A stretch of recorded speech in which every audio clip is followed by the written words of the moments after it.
Yeah, they're supposed to. It's been like a mission. No. Yeah. So ever since I was coordinating, we've always tried to make sure that there's at least one math person on every.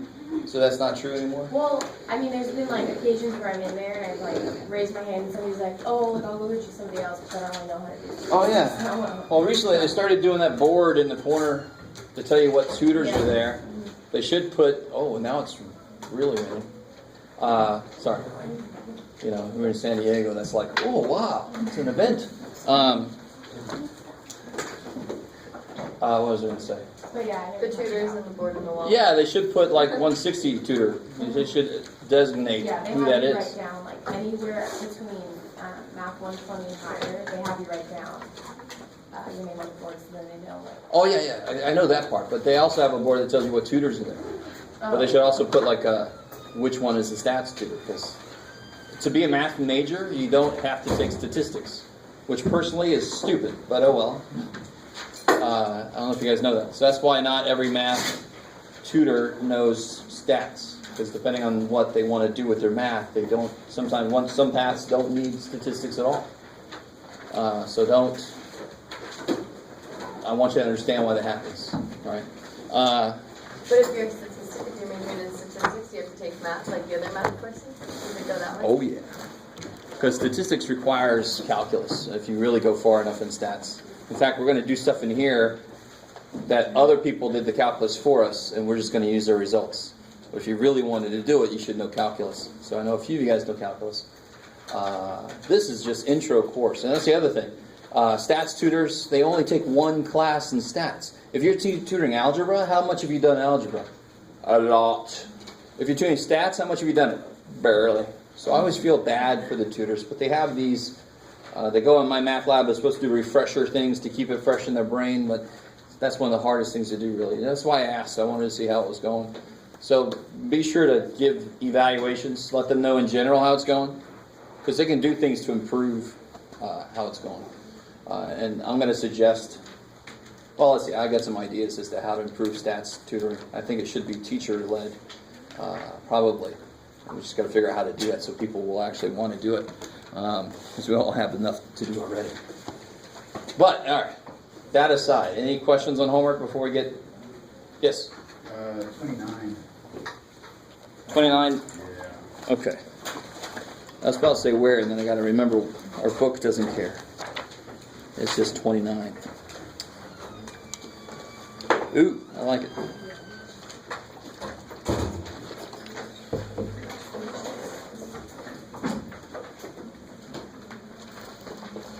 Oh, so that's one thing. Wait. Where am I at? Holy crap. I was looking at the wrong section. Like that sounds really weird. So this is chapter 3, right? Okay. So this is just writing symbols out. Okay. So 29, this is on page 202, if you happen to have a book. But it references this. Let me write this up here. So it's got, on a baseball team, there are infielders. Who else? Yeah, outfielders, good hitters, and not so good hitters. I like that. That's awesome. Baseball's not my game, so I'd be in that last one. I prefer basketball and tennis. So this one says, write the symbols for the probability that of all the outfielders, a player is not a great hitter. So, how do I say this? What do you know about? Do you know something about that player? So let's build up to that. Let's build up to that question. Can you write the symbols for the probability that a player is an outfielder or a great hitter? So what would that be? So this is an infielder, outfielder, good hitter, not so good hitter. So how do you write the symbols for the probability that a player I pick is an infielder? What would that look like in symbols? Good. All right, let's start there. So P of I would represent the probability that the player I pick is an infielder. All right? And math is all about shorthand. All right, we don't want to write the probability. Oh my God. Math people would just go, no, I'm not going to do that. So it's probably that a player is an outfielder or is a great hitter.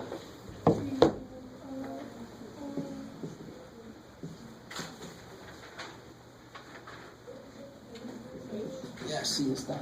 Sometimes people are quiet because it's too easy of a question. Like, I don't want to say anything because I don't want to show off that I know easy shit. But sometimes you're quiet because you don't know what the hell's going on. So hopefully it's the first thing. It's not bad, right? All right, now, the thing about your question, this is a more interesting question. Write the symbols for the probability that of all the outfielders, the player I pick is not a great hitter. But what do I know about the player? They're an outfielder, so that information has been given to me. I like that. So I think we've talked about givens, but today is going to be mostly about solidifying some stuff we talked about last time. So one of them is the symbol for given. So just write it in the English, or pseudo stats. So they're given they're an outfielder. I want the probability that they're not a great hitter. So that's N. So let's formalize this a little bit. Here's how you write given. And this does not mean divided by. It's just the way that we've decided to write given. It'll be probability of not a great hitter given they're an outfielder. So no. So this line means given. It does not mean divided by. It just means given. It's just how when I see that, I say given because that's what that says. How are we doing so far? Is that all right? In the given, we did some examples of given last time as we were just focus our attention. Given it's a man, so I throw out everybody else, and out of those men who do this. So that's how we do that. In fact, I think we came up with a formula for this. I can't remember now. We'll do that again. I think we came up with this formula. Is that all right? So that's all they wanted. There's no calculations. They just want you to get used to the symbols, and that's the symbol for given. For the rest of the homework, I put the word given. You don't care, right? Or do you want me to do the line? Oh, from now on I do the line, but in the homework you're fine. Because, it's just, they mean the same thing. Yeah. It's more important that if I say that, you know what the hell I'm saying. Yeah. All right. Anything else from homework? Okay, so let's do this. Let's remember what the hell we've done. So far what we've done, we talked a lot about probability in general. We got some formulas by analyzing certain situations. So the thing with or was, if I said I want to pick somebody out of this room, and probably that they're a man, or they're somebody who rides a motorcycle, well, I could count men, and some men ride motorcycles, some women ride. So I might count somebody twice if I'm not careful, right? So if all the men stand up, all the people that ride motorcycles stand up, and somebody's like, can't stand up twice. So we got to take care of that overlap somehow. And that's how we take care of it. All right, we'll stop there. I don't know if you guys remember that. So for example, this is the problem we were talking about. I don't know if we talk about cards. Anybody here really not good with cards? Like how many suits are there in cards? 4 suits. And they are hearts, diamonds, clubs. Just write the word, Jeff. You know. Hearts. Sounds like we're in a Lucky Charms commercial. And Shovels. Shovels, I like it.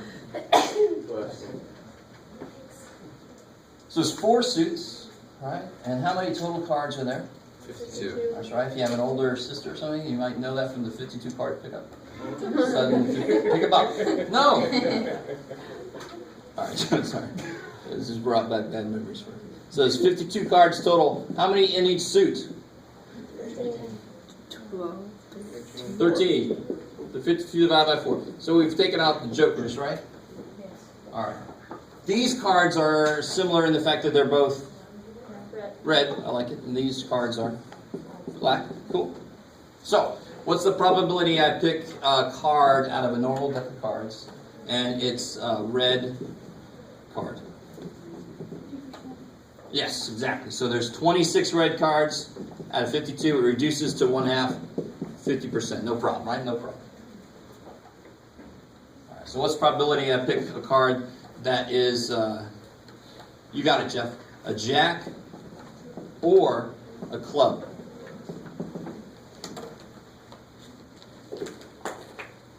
This is where you got to be careful. So many jacks are there? 4. 1 in each suit, right? There's a jack of hearts, a jack of clubs. How many clubs are there? Of course, I just gave away something. Would it be 16? Yeah, so 4 jacks, 13 clubs, but you got to take one away because if you write 13 clubs, you counted the jack of clubs twice. Now, you could be smart and just go 4 jacks, 12 other cards that are clubs. All right. You guys with me here? All right, all right. All over 52. 16 out of 52, 4 out of 13, which is, 30, 48. thank you. All right, coolness.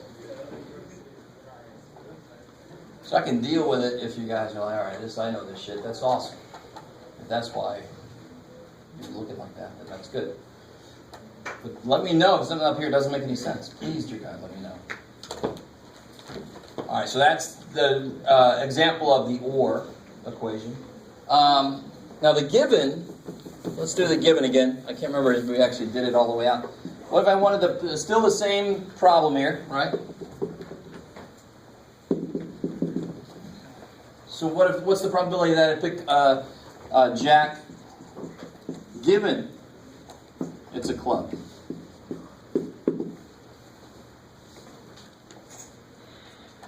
So how many cards could it be? Yeah, why do I know, why do you know that it can only be 13 cards? Yeah, I'm told that it's a club. Given that it's a club, therefore I know what the bottom is going to be. The bottom changes now. It can't be 52. It can't be any card. It's got to be a club. And then out of those 13 clubs, how many match what I'm looking for? Yeah, so why would somebody put a 4 on the top? But what are they making a mistake? I can't include hearts and spades and all the other shit, right? And clovers and green diamonds and whatever. It's got to be just 1. Now here's the funny thing. Now, not funny, haha, so much, but was probably getting a jack. Let me not say anymore. Probably getting a jack. 4 out of 52, which reduces to. These are the same. That's very interesting. Let me stop there for a second. Let's do 2 things. Let me first do the general equation for given. So we have one more equation to add to our list. And then I'll talk about what the hell. These two are the same probability, exactly the same probability. It's got to be something interesting there. So how did we develop this? Probably A given B. So what was the top? Where did that 1 come from? What's that 1 card? Why was there just 1? Yeah, it's the 1 card that was jack and clubs. So on the top of a given probability is going to be A and B. And on the bottom is, where'd the 13 come from? Clubs. So on the bottom is going to be the given. It's going to tell me how the bottom changes. So on the bottom is probability of the given. So let me write that again a little bit better. Probably A given B. It's probably A and B over probability of B. And see, now what's really interesting to me is the probability formula actually never changes. Ever. It never changes. On the bottom goes all the things it could be. So if I'm given that B happened, then on the bottom is all the B shit, because that's what the only stuff it could be, right? Now, if I know, let me draw a little picture. If I know that B happened, that's what I'm told, right? What's the only way that A could also happen? What's the only place? Here's A, but what's the only way A could have also happened if I know that B happened? What's the only way that A could have also happened? It must be in this overlap, right? And what is that overlap? That's all the stuff that is and B. So on the top of any probability goes the number of things that match what you're looking for. And on the bottom goes the number of things that it could be. So the formula actually never changes. It just looks a little different based on the situation, but the idea never changes. Maybe. So coming back to here, I think I did talk about this. So much to talk about this. But, yeah, I'm pretty sure I did. These two, if I'm given that it's a club, does it seem like the probability of jacks cares or gives a shit? So what is probability as a jack? 1 out of 13. Oh, let me tell you it's a club. Now, what did that do to your probability? Nothing. It didn't change at all, right? Let's do another one to show this even better. What's probably is a jack given it's a face card? How many face cards are there? How many cards have faces on them? 3. Yeah, well, 3 in each suit. So jack, queen, king. They're the only ones with faces, right? And there's 3 for each suit, so there's a total of 12 face cards. So why am I doing all that work to figure it out? Because where's 12 on the bottom. beautiful? Given as a face card, don't cross it out, Jeff. Oh, too bad. Given as a face card, that's got to go on the bottom. It can only be one of those 12 face cards. Out of those 12 face cards, how many match what I'm looking for? There's 4 jacks in there, right? Yeah. So what's probably a jack given as a face card? 1 out of 3. Much higher probability, right? The probability of a jack in general is 1 out of 13, which works out to what? Help me. 7.7? Yes. And 1 out of 3, of course, 33.3. I like 33.3%. So it probably went up roughly 4 times. We increased the chances 4 times. So if I had money in some game on it being a jack, and somebody said, hey man, I saw this a face card, I'm like, oh good. I don't have much of this money, so therefore that's good that my chances just went up that I'm going to win. And of course it's going to go way up, because if it's given as a face card, I'm throwing out all the frickin' number cards. Do you guys see? Maybe. So the idea I'm getting at is the idea of independence. So if I tell you it's a face card, does the jack's probability change? No. What was it? That's the probability of a jack, right? Did it change given it's a face card? Yes. Now it's 33.3. So it used to be 7.7. Given this guy, now it's 33.3. I would say that those two are dependent. Why does that make total sense? Because it depends on if this happens or not. It's going to change what the jack does. Now up here, I gave you it's a club. Did the probability of jack change? Some of you guys might go, well, no, of course not. Because I throw out 3/4 of the deck and I throw out 3/4 of the jack. So the proportion stays the same. That's why it's freaking still 1 out of 13. But do you have to understand everything I just said? No. Did the probability change given this? No. So do jacks and clubs care about each other? No. They are independent. So the words independent and dependent make total sense if you let them. Exactly. So this I would say, jack and face card are dependent totally. And up here, jack and club, independent. Okay.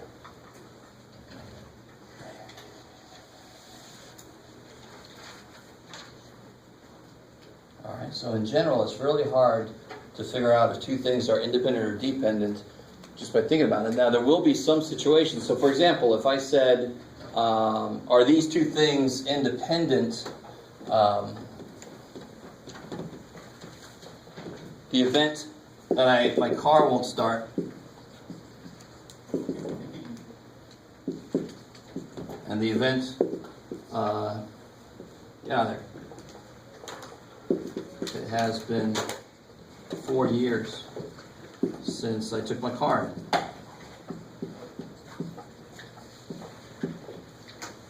Are these independent?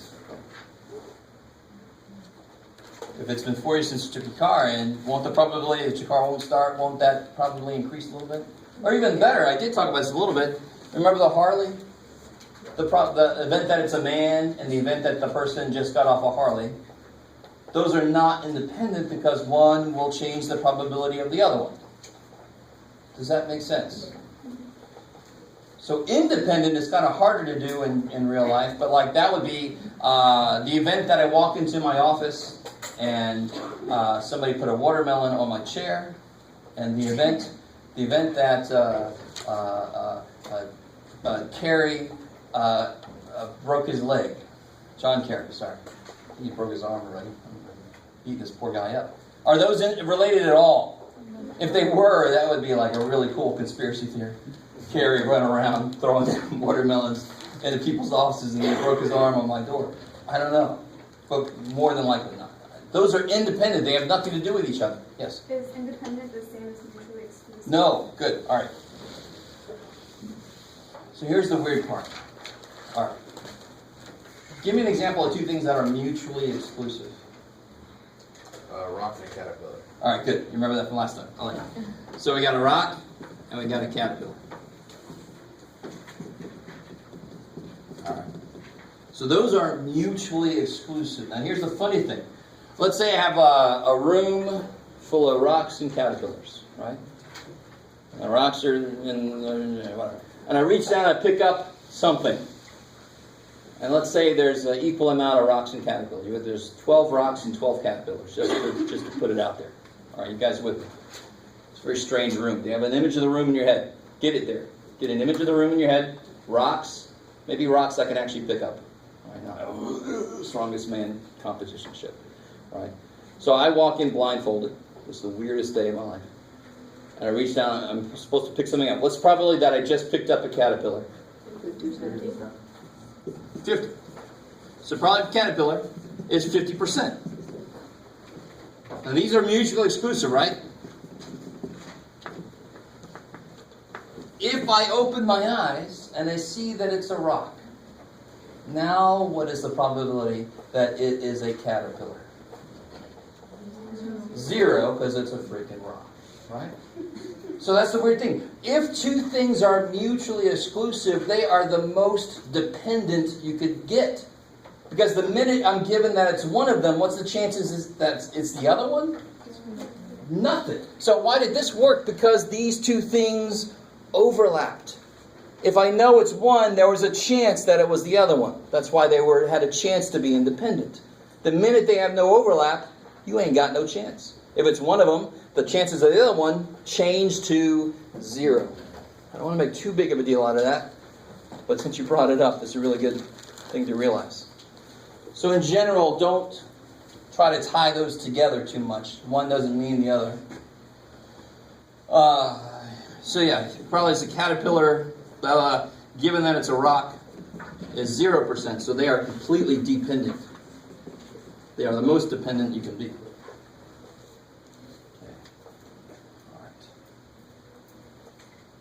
Let me bring that back in a little bit. I want to make today a little more nuts and bolts. Last time we talked a lot of concept. I want to show you some real problems you're going to have to do. It's going to be a little more nuts and bolts-ish. Okay. Oh, all right.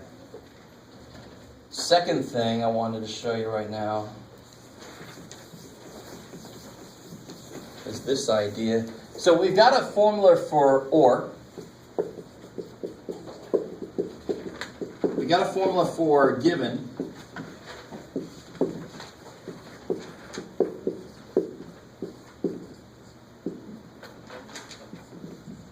Oh, I'm not using this one. And. So, sneaking in some more shorthand. We'll leave it as and. What's the main thing? What's kind of funny? It's in both of those, but we don't have a formula for it. And we can actually get a formula for it very easily. And before we do it algebraically, let me make sure that it makes some sense. And I'll do it by a very silly example. And it's not a perfect example, but it's good enough. All right, you ready? This is my silly example. I've been doing this example I don't know how long. So I know. All right. So this is relatively easy. Let's see. On the level of what's happened recently at colleges, this is nowhere near as bad. So let's say I want to join a fraternity, and I got to do a little hazing. And thankfully, it's not anything that's got people in trouble. Hell, my old alma mater, Old Dominion University, they got in trouble. But I got to walk down this hallway, and every third step I take, somebody slaps me in that cheek, right? And every fifth step I take, somebody slaps me in that cheek, right? So probably going to slap on that cheek is like 1/3. Probably going to slap on that cheek 1/5. Right? How often will I get slapped on both cheeks at the same time? Shit. Every 15. Yeah, that's almost too easy. So what did I do? You multiplied 1/3, I mean, you just did 3 times 5. But the probability I get slapped on both cheeks on any step is 1 out of 15. Does that make sense? Another thing, how about, this is going back a ways, before you guys were born maybe. Do you remember the first, this sounds horrible to have to say this, but the first time the space shuttle blew up? That was the weirdest. You guys, so back in '86, I lived in Florida, and they used to take us out. We could watch the shuttle take off, and we didn't for some reason that day. And then I found out it blew up, and then I was crying because I was big into the space shuttle, big time. But what happened was, and this is the same reason you have multiple locks on your doors. Why do you put multiple locks on your doors if you live in certain areas? You want to decrease the chances that somebody will get in. If they get into one lock, they got to get into these other locks, and maybe they're different kind of locks, like, shit, screw it. Right, and they just have the big friend come in and just plow through the door. So you're not safe, that's what I'm saying. You're not safe. That's the takeaway. That's the takeaway from this. So the reason we do these things, redundancy. Right? We have redundancy. I don't know if you guys know the story. There's these O-rings that actually act like, I'm just going to draw them as O's, but like valves, make sure that the gas goes the right way.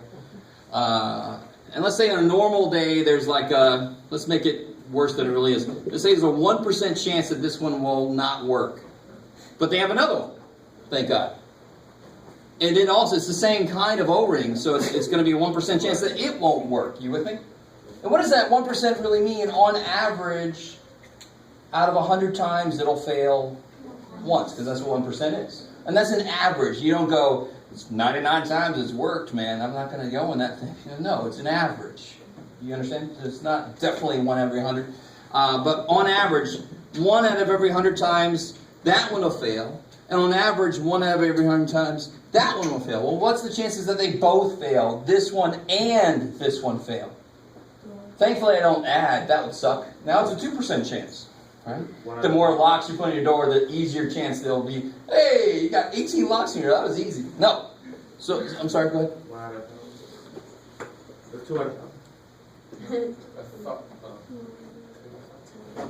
10,000. So 1/100th of the time, let's say 1/100th of the time this one fails. 1/100th of those times this one also fails. Of means multiply, just like the slapping on the cheeks, right? So what's I think you were trying to be careful, get enough zeros. 1 over 100 times 1 over 100 is 1 over 1 with 1, 2, 3, 4 zeros. So 1 out of 10,000. And if you put another O-ring in there, right, now it's 1 out of 1,000,000. Cool. You guys see what I'm saying? This is why you want redundancy or contingency plans or whatever. If something fails, you want something else there, and the probability that they both fail will be really small. Now even this is going to fail sometime. It's not a 0 chance. It's almost certain it's going to fail sometime. All right? Okay. You guys kind of with me? Because we talked a little bit about normal accident theory and the whole 3 Mile Island before, didn't we? It's sort of like that. Did we talk about that or no? Is that Yeah. Thank God. All right. Like all my classes are starting to overlap in my brain. All right. So the long and short of this is this. Algebraically, even with all that conceptual talk, I've got a formula for probably A and B. Solve this for probably A and B, and you got the formula. How do you solve this for this? Get that by itself. What do you do? When you're dividing by something you don't want, what do you do? Multiply. So if I multiply PB up on top,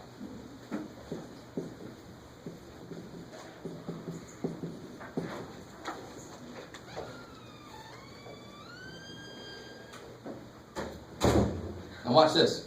if they're independent. How do you spell independent? Independent. There it is. It's like banana. What does it sound? Is there a song about it? Yeah. What's that song? It's by Webby and Robusi. Of course. What is it? Yeah. It spells independent? Yeah. That's hilarious. I No. love it. What kind of songs are coming out nowadays? This is open the phone book and then Mr. Smith. You know what I mean. If they're independent, what do you guys think this, if they're independent, if A and B are independent, what should that equal? So you guys get this. So if A and B are independent, that means A and B, do they care about each other? No, it's horrible, but it's just the way it is. It's nature. So if B happens, does A give a shit? No. So it's equal to what the probability A used to be. And just let that sink in. This is actually your test for independence. If I ask you, are two things independent, you do this. If this is the same as that, they are. If this is not the same as that, they're dependent. They're not independent. That is the test for independence. Yes, ma'am? Can you give an example, please? Yes, we will. But let me finish this out real quick. So in general, this is the formula for probably A and B. If they're independent, then it becomes just like we were doing. Probably A times probably B. Because the O-rings shouldn't affect each other. If this one just dies, this one doesn't necessarily have to also die, right? They're sort of independent. The problem on that day was it was too cold. The ice made both of them die. And that's, however many there were. And that's why eventually the thing blew up, because the gas went the wrong way. I don't know if you guys know the story. That's the 86 challenge. 86 spatial. All right. So an example. We already did one example up here, but let's do a better one. Let's do the best one that I can think of at the moment. Let's see. All right, we'll do one just like, yeah. All right. Yeah. Okay. All right, let's go back to our favorite thing in the world, which are some poker chips in a bag. Let's do this. Screw the poker chips. Let's go back to cards. Let's say I pick 2 cards. All right, so this is going to be a little different. I've only been picking 1 card so far, and I'm going to pick 2 cards, right? And let me say, I got to be very careful the way. Now, if I pick 2 cards, I could put the card back in, or I could feed it to my little brother, right? Or throw it away. You guys with me? And why is that important? Because if I feed it to my little brother, all the probabilities after that are going to have 51 on the bottom, right? Because I've changed the denominator. I've changed the total number of things it could be. So let's do this one with replacement first. Meaning I put them back in, meaning everything is over 52. So if I pick 2 cards, and when I pick one, I put it back in, and then I pick another one. I could pick the same one because it's back in there, right? You guys with me? Okay, all right. What's the probability that I pick 2 8s?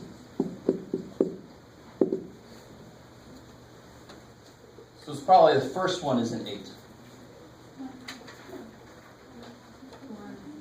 4 out of 52. I like it. You put it back in. Now notice, is there an or the word and in there? Is there either one of those words in there? But what word is hidden? You can do it. I want to get an 8. And then another 8. So this is the and will almost always be hidden in English. Or will definitely be there. But and, I can just say 2 of these. Oh, you mean this and the same thing again. There's an and in there, so I know and means multiply.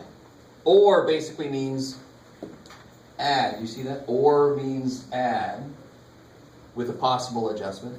And means multiply with a possible adjustment.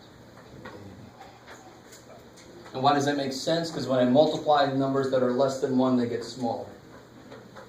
Right? And remember, and was the mean bouncer. There's less and less and less people that can get into the nightclub. Smaller, smaller. So what's probably the next one is going to be an 8. Still 4 to 52 because all the cards are still there. So all 4 8s are still in there, all 52 cards. 1 out of 169, which is whatever that is. All right, it's 113, 113. 0.05, I don't know what that is. Help me. You're in your own job.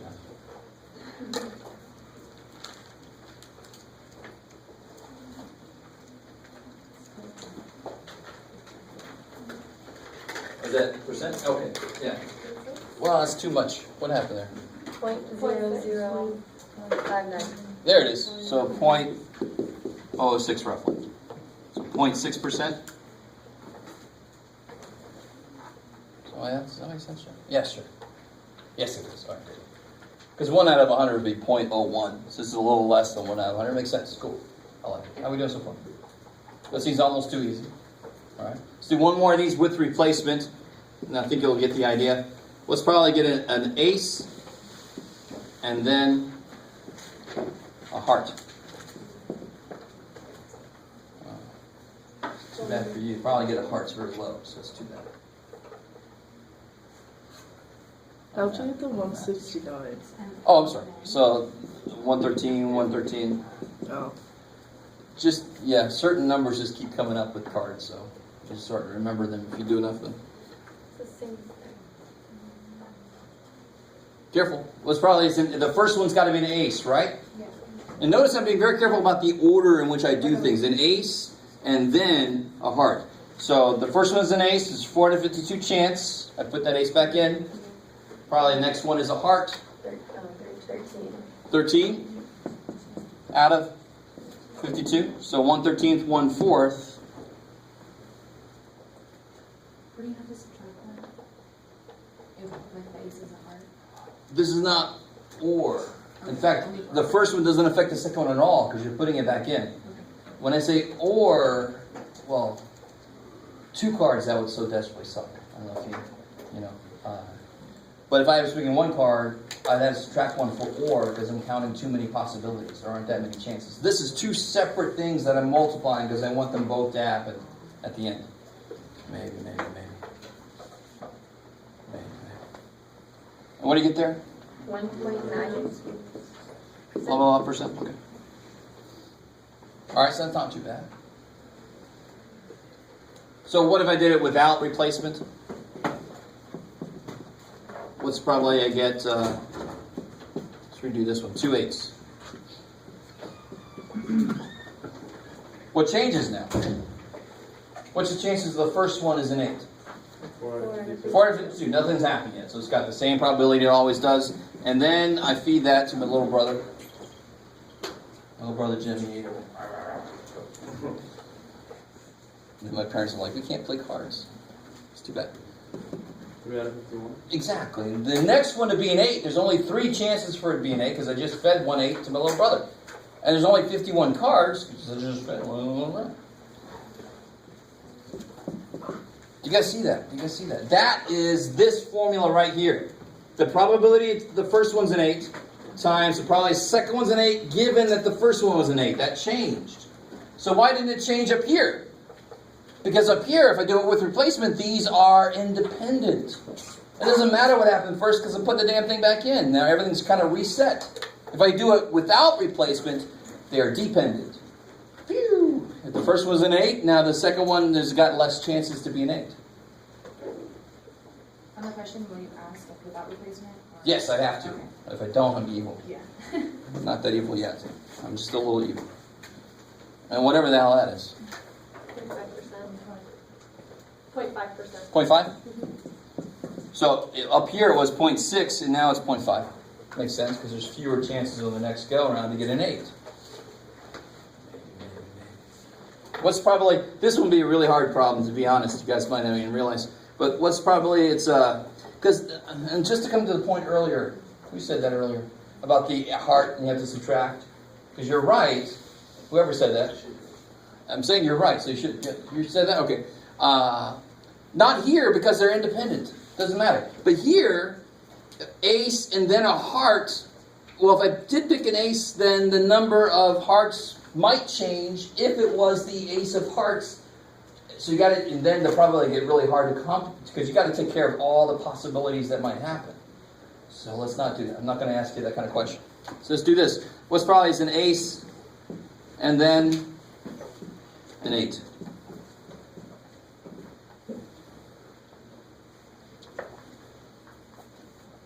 So the first card is an ace, of course, is what probability? 452, right? 451. Good, because now probably the next one is an 8. There's still 4 8s. Why did this one become 3? Because the first one was an 8, so I lost an 8. Now here, the first one's a freaking ace, so I still got 4 8s, but now I only have 51 cards.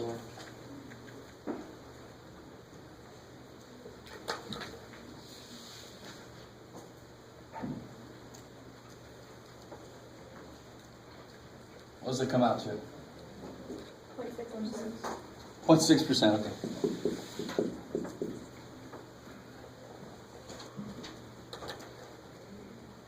Alright, but you get the idea. And if I said 3 cards, you would just tack on one more place there, right? That's all you do. Isn't it? If I said 7 marbles, you would have 7 little spots. The first marble probability is this, and the second marble is this, and the third marble is probability. You just tack them all together. Alright, let me shut up for a while. I'm putting some of you guys to sleep. I'm used to that. I'm a math teacher. Let me let you do what you can on this. Number 3, we'll see. We'll see if you guys can. Number 3 is the freakiest one on here, I think. This is sort of a little bit of a practice. Please, your God, work together if you want to.